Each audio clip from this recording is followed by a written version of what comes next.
The next evening he pretended to fall asleep while his bride rocked and sang in her chair. Then he followed her up to the attic and watched through the crack in the open door as she sat down on the spinning wheel and spun off her skin, leaving only pulsing red muscles and blue veins. She was a terrifying sight, and she sprang through the window and flew away into the night. Bobby ran out to the privy and was sick after he saw her. What was this monster he had married? He was still trembling and in shock when his bride, looking like a normal person again, crept into bed at dawn, and he had trouble behaving normally at breakfast.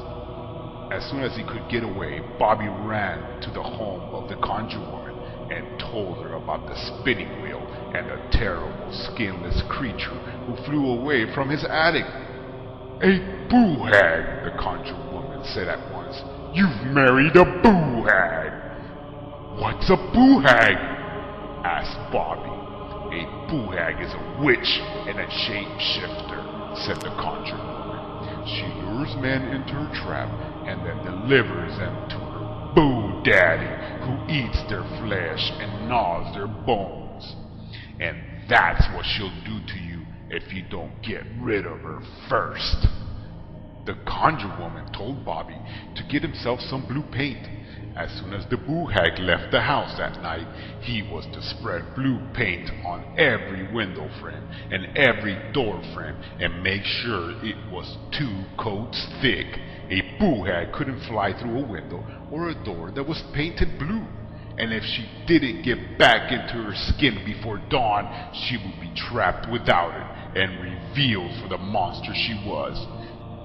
So he was to leave one tiny window unpainted and keep it open a sliver so the boo-hag could squeeze through. Then he was to fill up her skin with salt and pepper, which would burn her up from the inside out. And Bobby promised to do exactly as the conjure woman said. That night, Bobby lingered over his dinner, looking with sad eyes at the pretty woman sitting opposite him.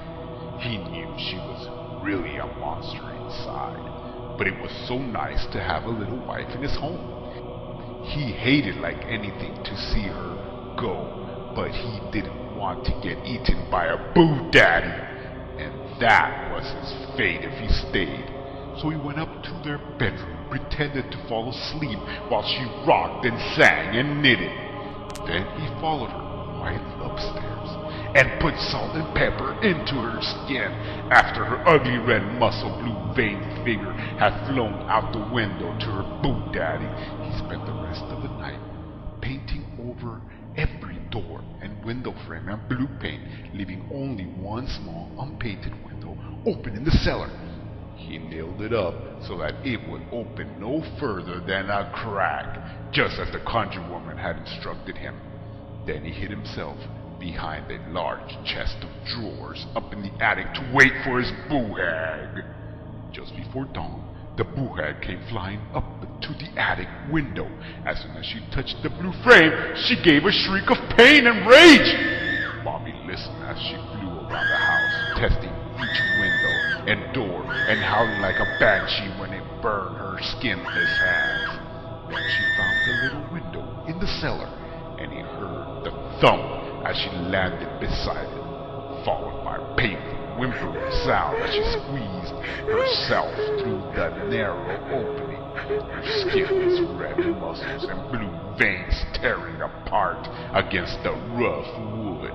The boo-hag ran up 3 flights of stairs into the attic and squeezed into her skin as fast as she could.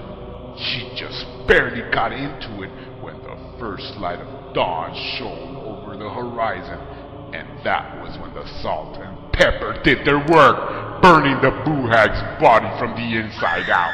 With a scream of agony, she flung herself out of the attic window. The glass shattered everywhere as she tried to fly away, tearing at the skin to get it off. But it was too late. She exploded into tiny pieces right over the swamp, and the alligators had them a mighty feast of cooked boo-hag for breakfast that morning. So Bobby was once again without a wife, but bachelorhood looked much better to him after that, and he never went looking for a wife again.